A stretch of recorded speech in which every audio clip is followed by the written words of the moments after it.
Figma is actually one of these rare companies that has achieved incredible escape velocity. They have a fabulous product that appeals to millions of people. You have to have that as a founder.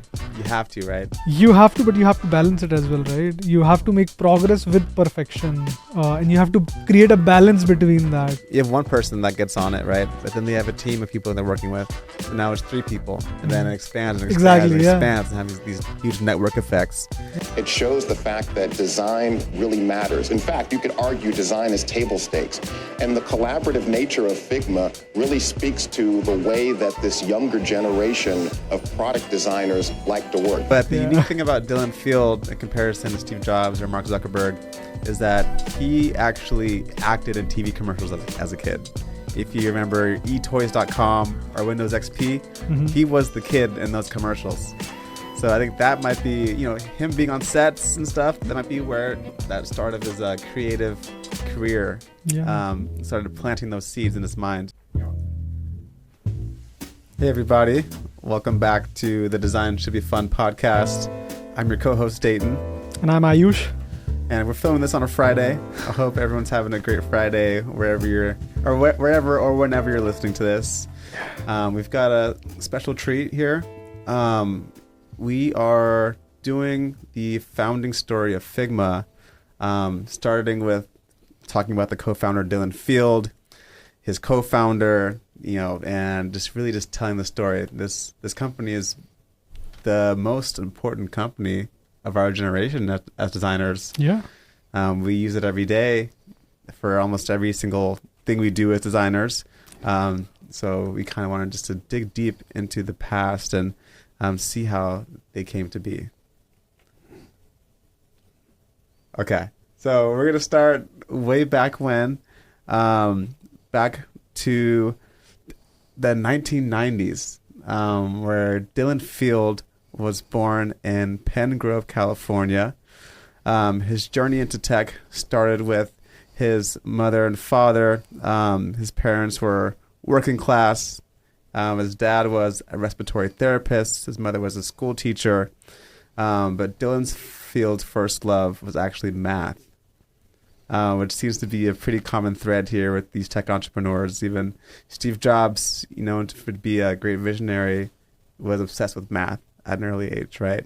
Yeah, and not just Steve. Let's also talk about Mark.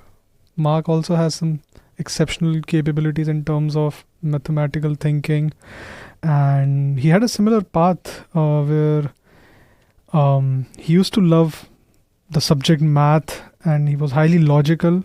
Moreover, his parents drived him to learn coding in very early stages of his life, which then we all know in today's date it turned out to be Meta, where he is spearheading multiple organizations under the umbrella of Meta. So I think the root of having a mathematical thinking and just a logical mind frame, I think that turns out to be really well for students. I can see that in you too.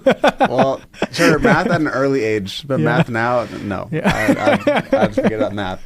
But the unique thing about Dylan Field in comparison to Steve Jobs or Mark Zuckerberg is that he actually acted in TV commercials as a kid. If you remember eToys.com or Windows XP, he was the kid in those commercials.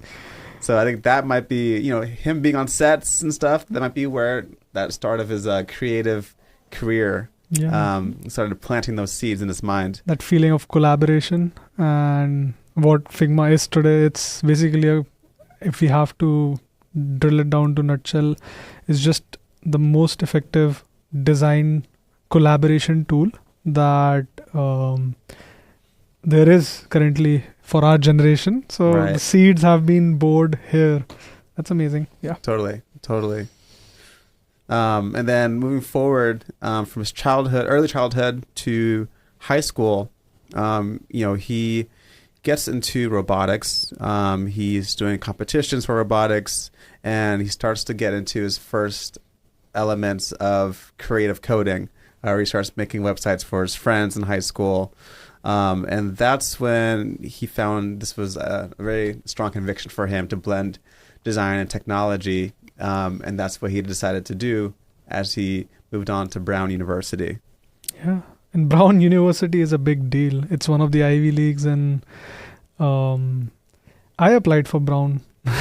Didn't get in. That's all right. Hey, most people don't get in. Yeah. Most people don't. But yeah, it's a big deal. And Brown University 2009 CS department, which is highly competitive.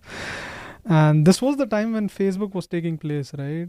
So people were a little later than that. Yeah. But this is where things were getting moved really fast in the CS world, computer science world, and getting himself into the CS department at Brown University. It was a big deal. Totally. And he wasn't just an average student. He ended up co-chairing the computer science undergraduate group. He organized major hackathons that had over 150 students at these hackathons. So he was not just excelling like academically, but also socially and really cultivating his presence at Brown as a leader in computer science at, right out the get-go. I think I see another pattern over here. This is similar to, again, the leadership skill here. It reminds me again of Zuckerberg. So he was not, I won't say he was essentially leading things back in Harvard, but he was there. He was the one who was pioneering he was taking lead on developing different interfaces and trying to go ahead and make the cohort use them. So yeah, similar vibes over here too. Yeah, totally. But now where things get interesting, his junior year, he started questioning if his double major in computer science and math was the right move. I couldn't do that. So he said, seeking real world experience, he decided to take a semester off and intern in Silicon Valley. So he interned at a startup called Flipboard, which was at the time was a startup known for its beautifully designed magazine-style news app. So again, kind of the creative technology, not super hard tech, something that's more consumer-facing. Yeah. And during that time, he started off as an engineer and then shifted into a product design role. Yeah. And I think this was the time when he formally got introduced to the world of product design, and this is where those initial seeds were bored with the product idea of Figma, because he was actually working as a product designer. So yeah, which was really fun, and the product was also really it was designed forward at that time, so which is really big deal, I feel. yeah. So it says that it's not enough to build something anymore. We have to make sure that design should be great. So this was his remark at that time in 2009. Yeah, 2009. So it says that he had the mindset of making or keeping design at the forefront of innovation, and making sure that design is not just an afterthought. It's thought through in the entire process, and it shows the passion. It shows it shows what Figma stands for today. Yeah. And something to say about location and timing, right? Because right now, his junior year, he decided to take a full semester off and just go to Silicon Valley. And this is actually also where and when he met his co-founder of Figma, which is now in tens of billions valuation. This is where he met him. His name is Evan Wallace. And check if Evan Wallace is still there. Check while I'm giving some background. So Evan Wallace was also a Brown student at the time, but he had done some internships at Microsoft and Pixar. So he was a year older than Dylan Field, but they actually ended up meeting in Silicon Valley. And Evan Wallace was just an engineer. That was his main thing, but he was experimenting with something called WebGL, Oh yeah, which was that's amazing. brand new web technology at the time that allowed you to do some really impressive graphics that would allow for something like Figma to actually exist. At that time, 2009, having something like having mastery in a tech stack where WebGL is involved, I think that was a big deal because this is something, and I am a computer science major, and I did my computer science from the span of starting from 2018 to 2022, and that is where I got introduced to WebGL, and he was doing it back then in 2009. 2012, yeah. 2012. So or 11, yeah. Yeah, I think that was a big deal, and at that time, I don't think there were communities like that we have today. So it actually is a big deal because a couple years ago when Web3 was a big thing, at work, I was working on some metaverse stuff, and a lot of the stuff was coded in WebGL and 3JS. So with them doing this 10 years before, they were onto something really, really early. Yep. Yeah. So back to the Figma story here. So Field and Wallace, they started talking a lot, and they actually were encouraged to apply to the Thiel Fellowship. And if you know Peter Thiel is a very, very famous venture capitalist, co-founder of Palantir and some other really big tech company, I forget. But he has this fellowship where he grants $100,000 for students to drop out of school. PayPal. And PayPal and Palantir. Yeah. And he'll give $100,000 to a student to drop out of school and work on their project for a year. Such an interesting concept that you have to drop out and then work on that. Because it's only for students. Yeah. Only for students. And it's still today. It's happening today. Yeah. Thiel Fellowship. But in some ways, it's a bit controversial because it requires you to drop out. So, and to pursue your dream, it makes sense to just go ahead behind what you want to do actually in life and then pursue your dream full time. But still, you have to drop off without completing it. You have to commit. You got to commit because Peter knows that, right? He did PayPal. Mm-hmm. And everyone knows the story of PayPal. That team has gone on to do some amazing things, and they know how the startups work. So. Everyone in that team. Yeah, everyone. That's a whole nother episode. The PayPal mafia. Yeah. Okay. So they ended up getting selected for the Thiel Fellowship. Dylan Field was selected as one of the 20 fellows for the June 2012 class, and Wallace, he was set to graduate that same spring. Mm-hmm. So he decided to not join and to spend a few more months in school and graduate. Then he decided to join Dylan and work on the company. The mission here to create the next great design tool, we have it. He did it. Yeah, he did it. He made it. That's amazing. But just out of 20 fellows, he was the one, which is again a huge deal. Yeah. The idea, Peter Thiel, the way this fellowship works is, do they have a jury or is it who goes ahead and gives the final decision if someone... Probably Peter himself. I'm sure he interviews all the final candidates. I'm sure. So I think the vision was set. If Peter saw it when there wasn't even a product, it was just an idea. Let's just quickly talk about the basic ideas that both Ivan, I'm pronouncing it right? Evan, okay. Evan and Dylan had.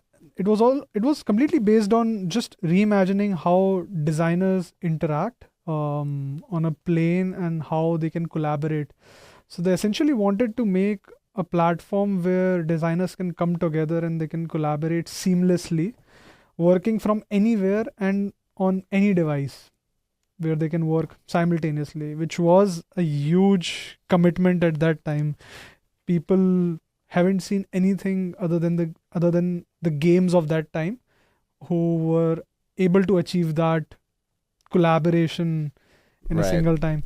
Because So- at that time, you use Photoshop or use Illustrator, and that's just like On your desktop. Yeah, that's just one desktop app. Yeah. If you have a team of designers, you're collaborating on this one file, sending it back and forth. Yeah, exactly. Versus what Figma is trying to do is like it's like you're all on one whiteboard. Yeah. And you're all playing on the whiteboard at one time, so it allows for the real time collaboration you're Exactly, talking about. Yeah. I think it was the idea was a great personification of a whiteboard, and then everyone possible in the design team can jump on that whiteboard. So I completely agree with that. What do we call it? Relation that you made. Yep. Yeah, Yep. that's amazing. So yeah, let's briefly talk about the earlier challenges and pivots.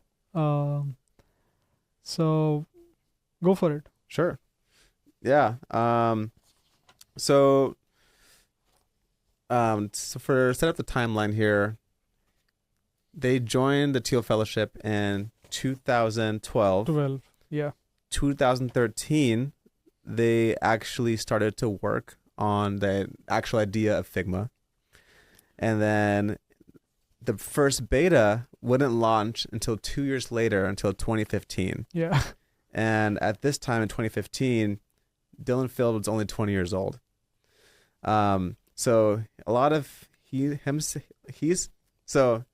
saying that the reason why it took 2 years is because during that time when he was only 20, he didn't really have the managerial skills to make sure he's really driving and leading a team and keeping up the morale through these like delayed product timelines. And he says, in truth, shipping was, he says, in truth, I was always very optimistic. I thought that shipping was right around the corner, so I wasn't setting expectations correctly. So, he's learned lessons, but, at the end of the day, in 2015, they finally shipped the product. One more thing that I would like to add, which stood out for me when I was going through this, is that it says their employees mentioned that Dylan Field has a quality that was his superpower as well as his kryptonite at the same time. He was always going for perfection. At that, from the early stage, he was looking for perfection, which is sometimes an enemy of progress because it stops you from thinking in a broader way. So it makes sense when the employee says that it was his superpower and his kryptonite at the same time. You have to have that as a founder. You have to, right? You have to, but you have to balance it as well, right? You have to make progress with perfection, and you have to create a balance between that. Not just having perfection would delay your progress, right? It's just two different approaches, because even Steve, he building something very different, but his thing is very perfectionist. It would not leave the door until it was perfect. And then you've mentioned Zuck in the past, right? I don't think Zuck was like that. I think Zuck was move fast and break things. Exactly. Ship, exactly. build. Exactly. Even if it's not perfect. Yeah. Even if it might mess up the world a little bit. Yep. Yeah. Just put it out there. And then make some money, hopefully. Two different approaches. Both make sense, but both had their own set of caveats, I would say, the problems that they would face. Yeah. But the way the things were going here, it felt like a pressure cooker, and it says pressure cooker in quotes for the employees because Field was demanding perfection from the starting of the process, which was the same thing with if you're drawing parallels, it's same with Steve's, right? The work culture at that time when the first iPhone was getting made, it was horrible. That's what people say, right? Yeah, people were getting divorced. Yeah, it was really, really intense. Yeah, they were not getting time for their family. They were not going home. They were having 80 hours of work weeks and stuff like that, which was right. So, well, the same year they shipped the beta, Dylan, like we mentioned, the transition of like managing a growing team is just hard. And he brought on Sho Kuwamoto, who was a veteran from Adobe, as Figma's director of product. So Great move. Yeah, great move. Yeah.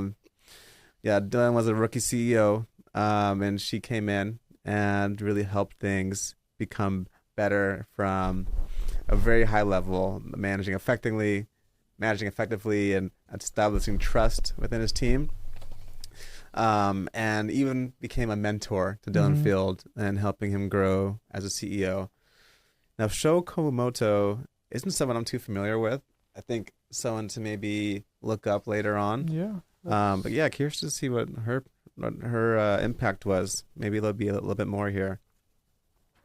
So essentially, they took 3 years, if I'm not wrong, $100,000, and they didn't ship, did they? They just made the prototype, right? Yeah, I think it was a closed prototype. Yeah, and how did that work? Yeah, I mean, you can't survive for 3 years with 100K. Yeah, That's true. You don't have runway, right? That Yeah. much. Yeah. Yeah, I think we might have missed one part of the story.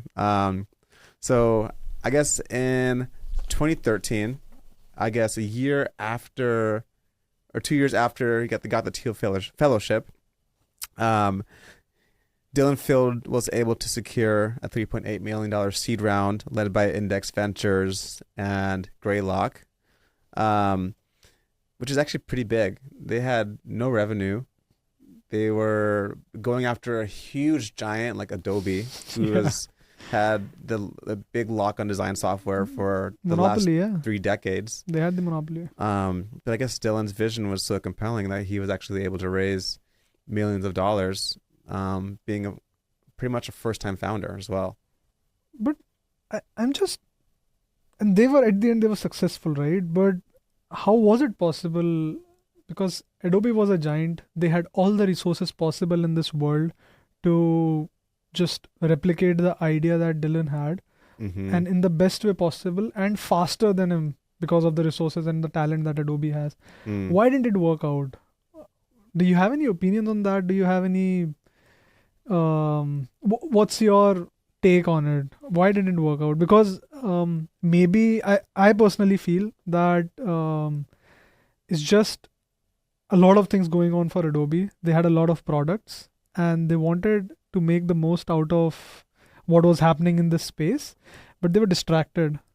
Dylan was focused. He had a goal and he wanted to achieve that particular thing in the best way possible. That's what I think. But still, it would not have been that difficult for Adobe, right? What do you think? I mean, it's all speculation at this point, but I think it's obvious that Dylan Field had a vision that no one else was really talking about or building.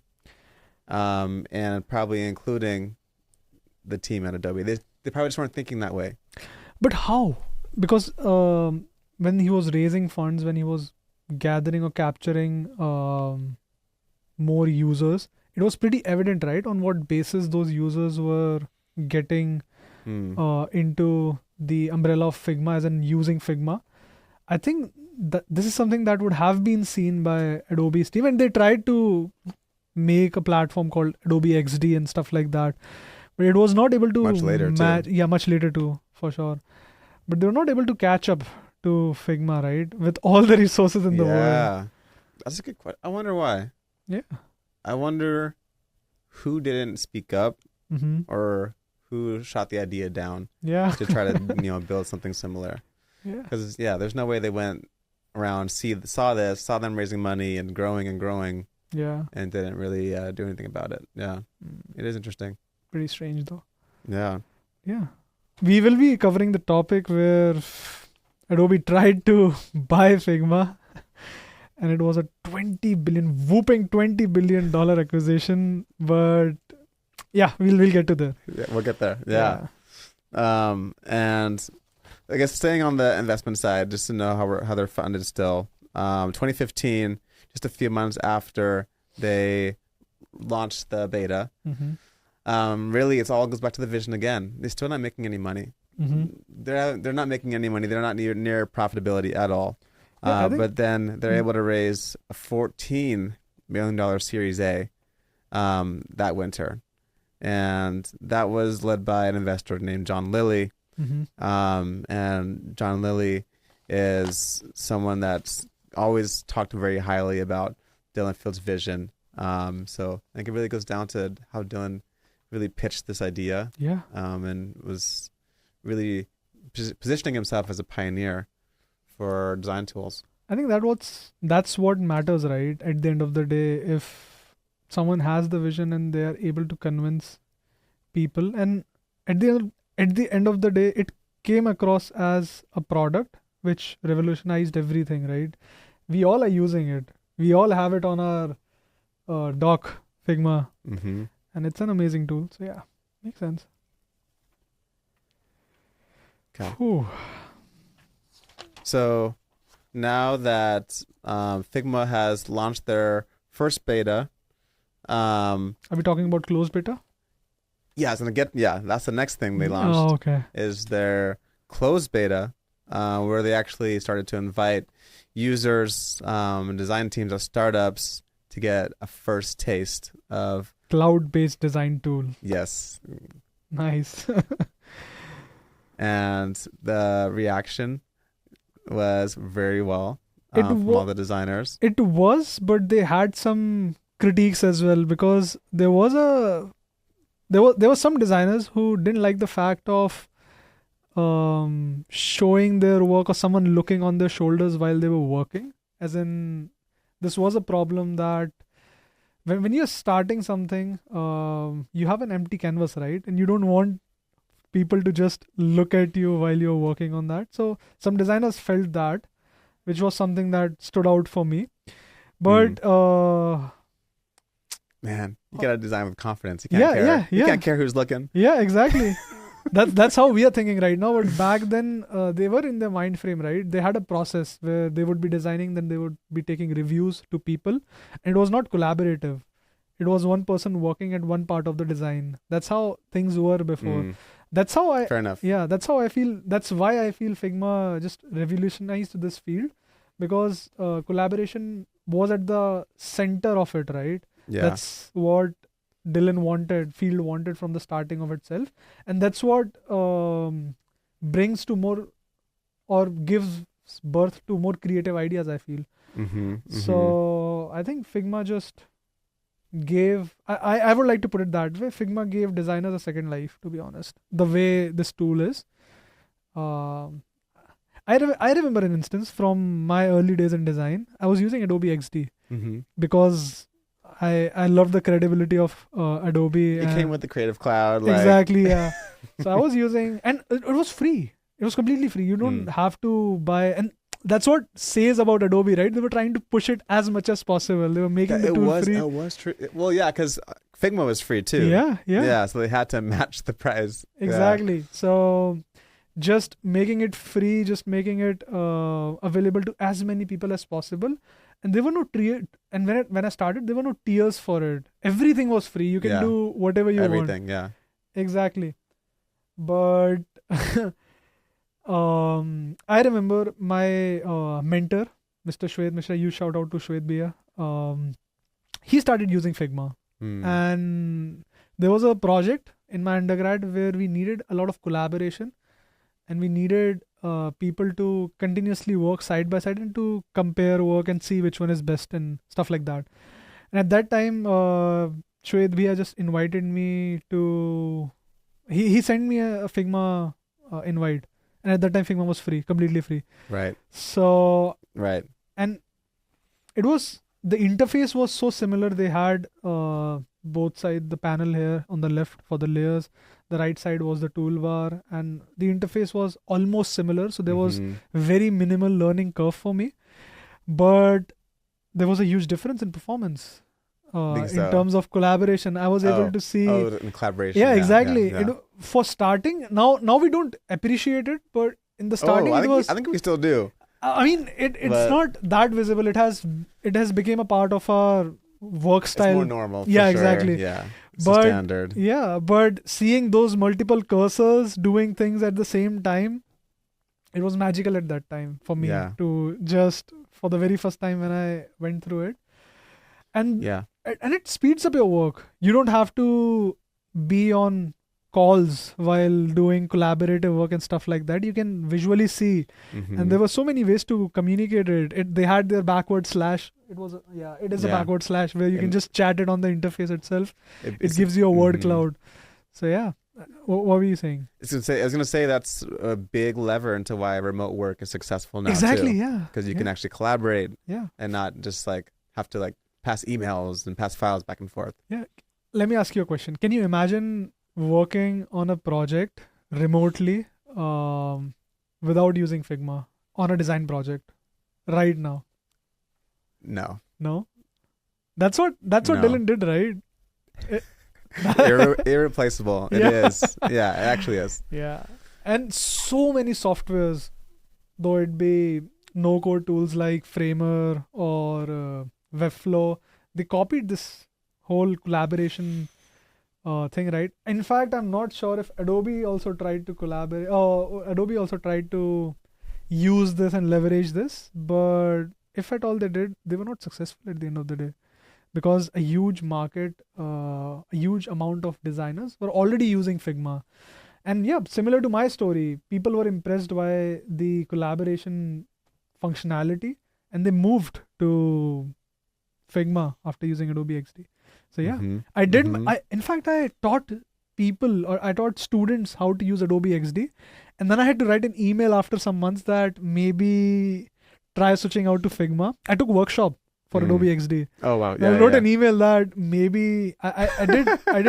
They told you to stop using Adobe XD and to start using Figma? No, I wrote an email for them. Oh, you told them to stop using Adobe XD and start using Figma? Not stop.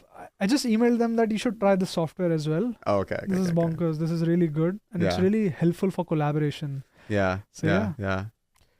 Not just this. And I think we are getting ahead of ourselves. But let's just get back to it, and then I can pitch in my story and parts of it. No, but you were on the right track. You talked about how Figma was free, right? Yeah. And the first time you found out about it is someone invited you to a file. Exactly. Right. Yeah. And that's actually such a key part of their business model. Yeah.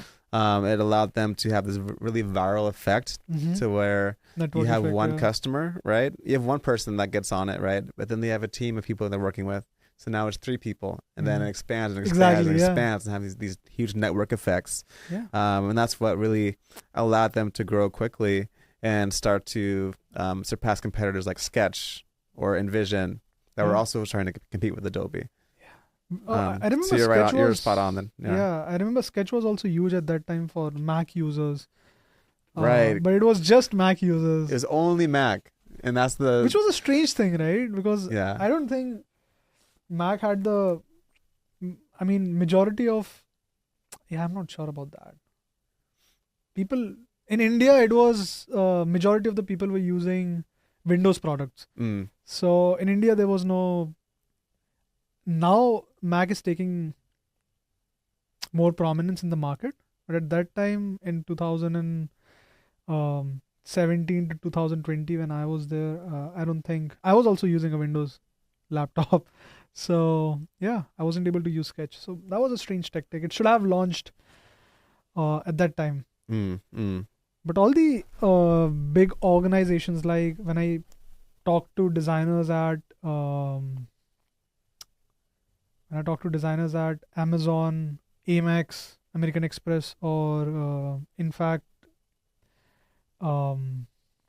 Meta, I feel they used to use Sketch before Figma, and then they moved to Figma and stuff like that. So I feel Sketch was a big one. Yeah, they were huge. They won over designers, 100%. Yeah. But the thing that made Figma stand out was not just the collaboration for designers, but it allowed the entire team to collaborate. Exactly. Yeah. So this, at this point, right, like a lot of people, a lot of people didn't invest in Figma or decided not to invest because they thought that the design market is just too small. But if you really think about it and what they were going after, Figma's user base wasn't just designers, actually. It was developers It was developers, product managers, yeah. like literally everyone that's Exactly. in the company, really, because they're all looking at the files, at the screens, leaving comments, doing reviews. And you think about all the seats, because every company has to pay for all the seats they have, right? Exactly. And it's not just the designers; it's Yeah. just almost every single person in the company. Also, just think about it from a perspective of capturing so much market, because it's not just Figma, it's also FigJam. And now it's also Slides, which is Figma Slides. So they covered the entire process from ideation to designing to then presenting those designs. So everyone is involved, right? Everyone Yeah. is involved in the process. Yeah. They just have a single to-go stop where everyone in your team, everyone in your product team can just go ahead and be a part of it, and it's seamless. So yeah, Right. pretty interesting. And this is going amazingly at this point now. We're passing past 2016, 2017, 2018. And, by 2018, they are seeing the companies like Uber, Airbnb, Slack, Twitter, all becoming Figma customers. And in 2019, 2020, you're seeing people like Microsoft, Google, Netflix, Uber, or I said Uber. They're all joining now.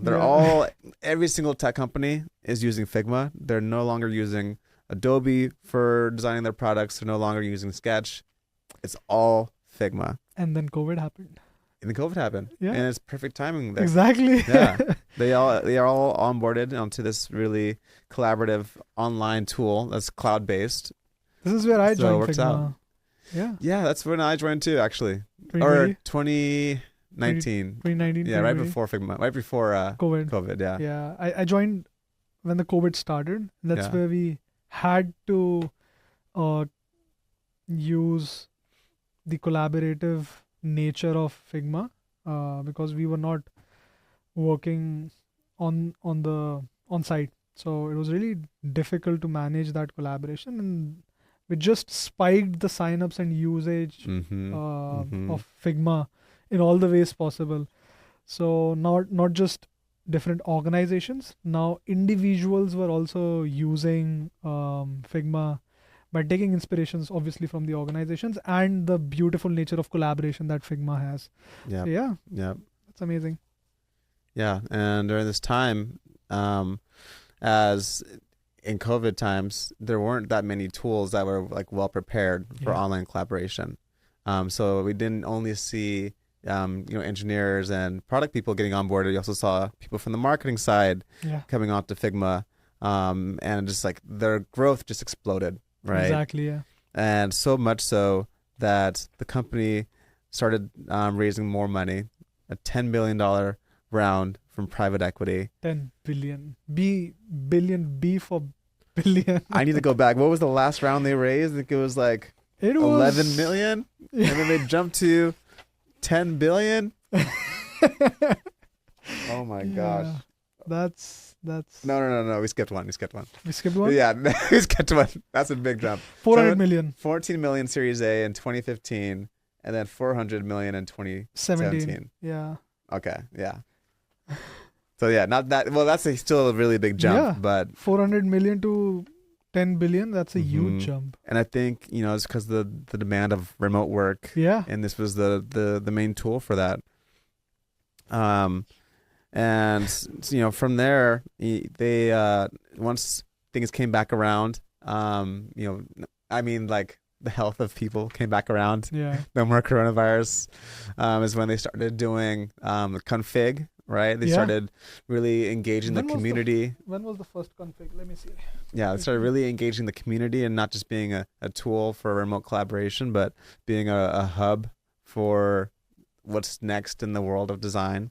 I think config really boosted it, but before that, they already had a community inside the Figma platform itself where people were already sharing their widgets and all the Figma That's files true. and stuff like that. That's true. Which was again a catalyst for collaboration, because now you don't Yeah. have to start with a blank canvas. You can just use design systems from different tools, I totally forgot about that. yeah, different platforms and stuff like that, which is still amazing, right? We were not aware, or we we didn't have any concept of so much community involvement before Figma came in. It was just social media platforms. You have things like Behance, Yeah. or or Dribble, where people will share their designs, But but those you were can't share the design files. Exactly, to yeah. like pull their assets and Yeah, like build yeah, off of that, yeah. which is really So- cool. So yeah, which was pretty amazing, right? Yeah. Yeah. I saw when I was using Adobe XD, we always had a file for all the design resources on the organizations page. But Adobe, either it didn't have a marketplace, like not marketplace, a community like Figma, or it was not well established that people noticed, because I didn't notice it that well. But when I shifted to Figma, everything was inside the platform itself. You just have to search inside Figma what you want, and you'll get multiple files of a similar thing in different from different organizations. Like if you just type design system, each and every big design system that is open source would be available at your usage for your usage. Yeah. So yeah, which is crazy. Yeah. It's awesome. Yeah, It's really awesome. A lot of utility in there. exactly. Yeah.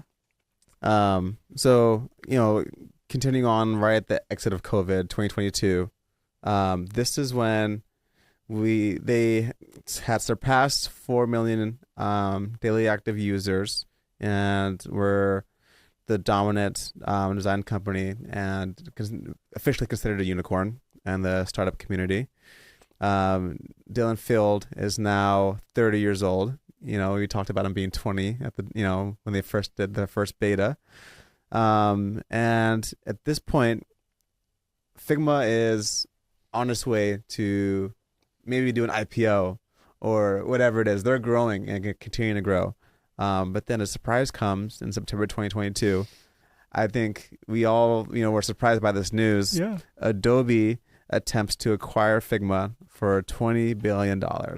Ting, ting, ting. $20 billion. Do you remember that when that happened? Yeah. I was with my mentor, and we were discussing things, and we were just reading the news.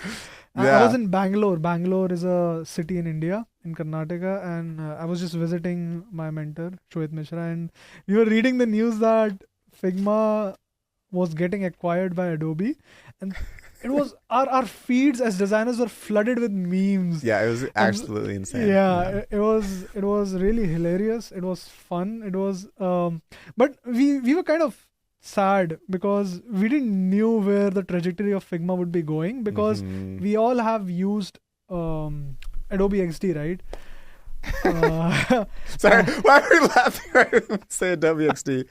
Okay, I mean, I used it for almost 2 years, and I did my first project at it, and it was really good.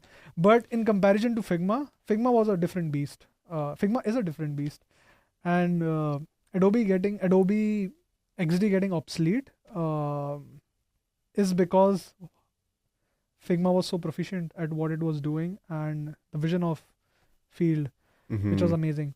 But yeah, I don't think Adobe had much things in their hand to do at this point. I mean, all they could do, they did. They tried to make a platform. They tried to compete. They had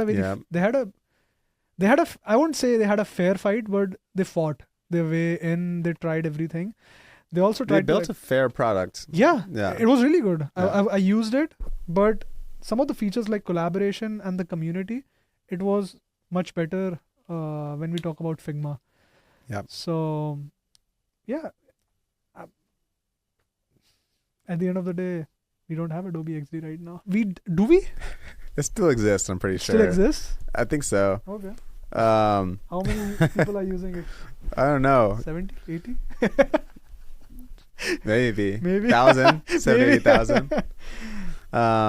But as exciting as that was, $20 billion acquisition, it did raise a lot of eyebrows in the U.S. government, saying that if Adobe made this deal, it would really flatten competition within the design tool market, which is, a huge space. We're seeing a $20 billion acquisition. There's a lot of money to be made in this space. So the U.S. government and actually the U.S. government I think was somewhat okay with the proposed deal, but the people that actually blocked the deal was the UK's Commission and Markets Authority and the EU's Antitrust Commission, and those were the ones that actually blocked the deal. So in 2023, the deal was making no progress, and so Adobe decided to abandon the acquisition after a full year of trying to get this to go through. But I think it makes sense because just think of Adobe also getting Figma and having the monopoly again, and that too with a software which is now used by millions of users again, which is separate from Adobe. So having that pool of users under their umbrella again, I think the officials were concerned about the monopoly. Yeah, I guess that's a real concern. Yeah, for sure. All right, so now we're almost in present day. That was in December 2023 when that deal was abandoned. So entering 2024, the Figma was, again, a standalone company, private company, and last year they started to adopt generative AI, and they came out with their own Figma AI. We were there. We saw it live. Yeah, we were there actually. They announced that config in in 2024. Dylan was wearing a t-shirt which says AI is here. Yeah, he did. Yeah, that was in a his cool keynote. Shirt. Yeah, I wanted to buy that shirt, but they weren't selling it. Yeah, they weren't selling it. I think it was just for. I have seen that shirt once, and that was on Dylan. That's all. Yeah, it's cool. It's a goated shirt. Yeah. Yeah. That's nice. Yeah. So now we all experienced the first iteration of the generative AI in Figma. It didn't do as much as we thought it would, I think, is the conclusion there. And they actually had an image generation tool there too, but it happened to have some copyright infringement, things like that. They had to delay it. So they ended up having to rescind it. I still haven't seen it back. I haven't seen it too. So that's kind of where we are today, at present day. But I know the focus there based off of Config 2024. And if you see the market reports Figma's making, it's all about AI. So they're still heavily invested in AI.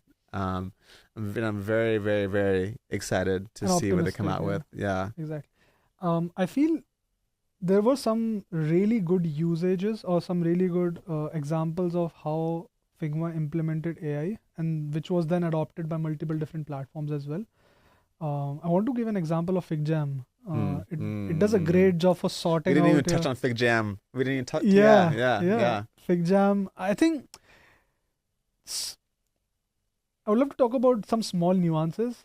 Are you aware of that hand gesture when you when you do it? Wave, it does a high five. Yeah. Oh yeah. I have a video. Oh my gosh. Yeah, I have a video. About that. Yeah. I have a video of me playing with it for almost 25 minutes straight. We were just doing it right away. Just having fun. Yeah. Doing high fives. Yeah. It is just so amazing, the amount of, and it's all based on that collaboration, right? Which is at the center of everything. Yeah, it's like, let's do a high five, a virtual high five. Yeah, why not? And then all those sticky notes, multiple startups or multiple organizations came out of it, right? Mural. Right, they made a whole, totally. Yeah. Whole companies tried to copy just this one product. Exactly. Yeah. I'm not sure which came first, but I think everyone in my cohort is either using FigJam or maybe Miro. Yeah. Some people are using Mural. My company uses Mural. Mural? Yeah. I don't know why. Maybe it was there first. Just whatever. Yeah. Who knows? Enterprise deals, they still use Workday, so it's like whatever they decide is what we use. Whatever is going on, it goes on. You also paid for an year, right? So all of your stuff I think like multi-year deals sometimes. I think. Yeah. So all of your stuff is over there, and which is a great tactic for organizations. Right. But I think they're catching up. I used Miro some days ago for card sorting or for doing an affinity mapping of some of the things we were doing for our capstone. Yeah. They did a pretty good job to make or filter out notes on the basis of keywords. But Figma creates a script, a narrative of a summary of all the things. So which is just on a different level, I feel. Yeah. So now we have slides too. We saw the launch of Figma saw slides. the live launch. Yeah. Mm-hmm. Which was essentially a hackathon idea which happened inside Figma, right? Yeah, that's the culture there. Exactly, yeah. Which is just amazing, to be honest. Because I've been a part of multiple hackathons, and Dayton went through a hackathon recently. Yep. And it's a very... keep going. Yeah. Go for it. No, it's not related to Figma, but keep going. So, that time, when you have to go through some strict deadlines and you have the flexibility to be as creative as possible, it leads to some amazing solutions. And it's not just Figma.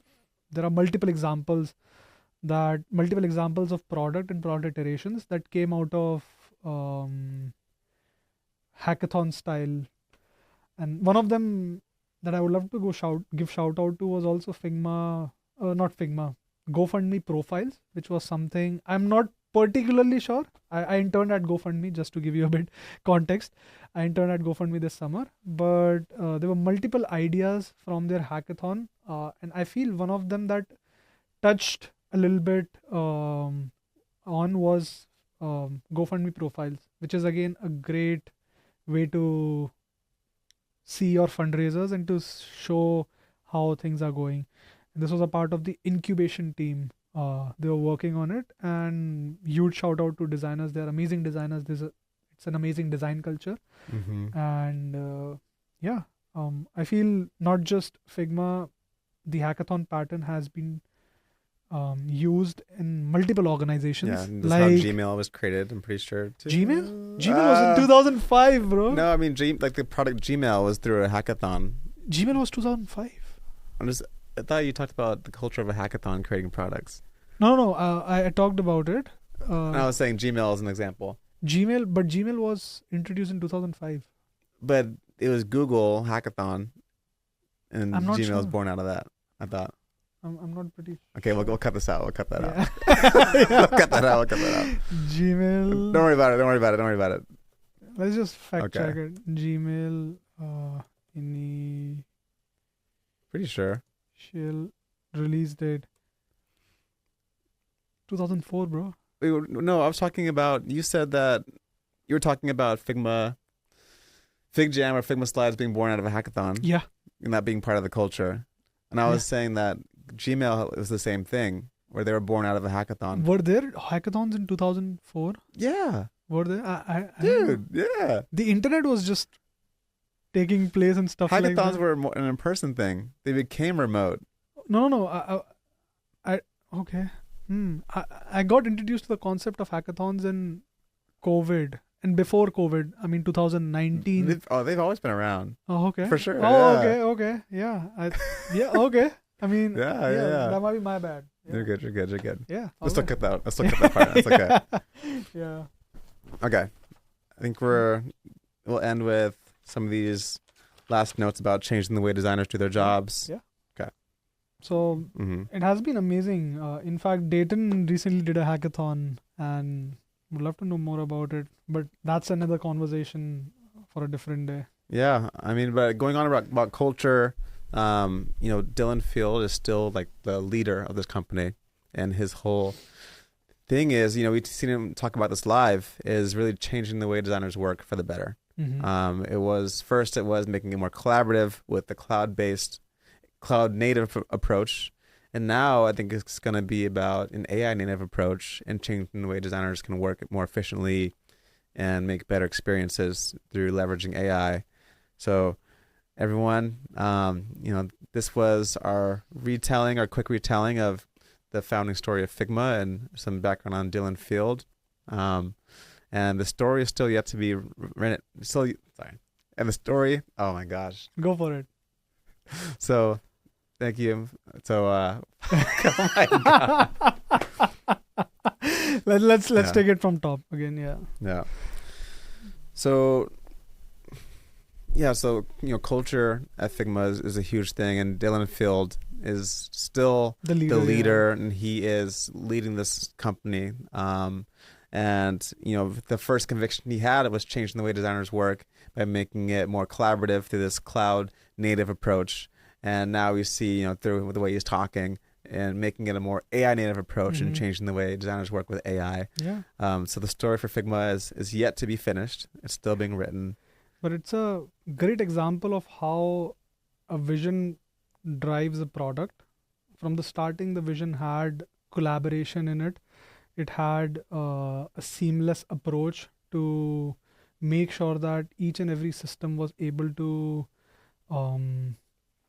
incorporate a product, a web-based product. You can have access of internet on any device, right? Any laptop or any desktop. But there were some constraints while using Adobe products. You had to have some amount of graphics on your device and stuff like that, but it's not there for Figma. It's Right. all web-based.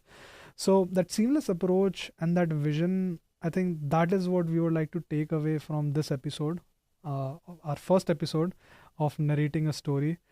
And with that, we would like to wrap this up. Do you have any concluding comments? No concluding comments. But thank you guys for listening. Thank you so much for listening. We will be continuing to do this. We would be coming with some more interesting stories for our fellow designers, because why not? Design should be fun. That should be fun. Yeah. Signing off. This is Dayton Kelly. This is Ayush Choudary. Peace. See you guys.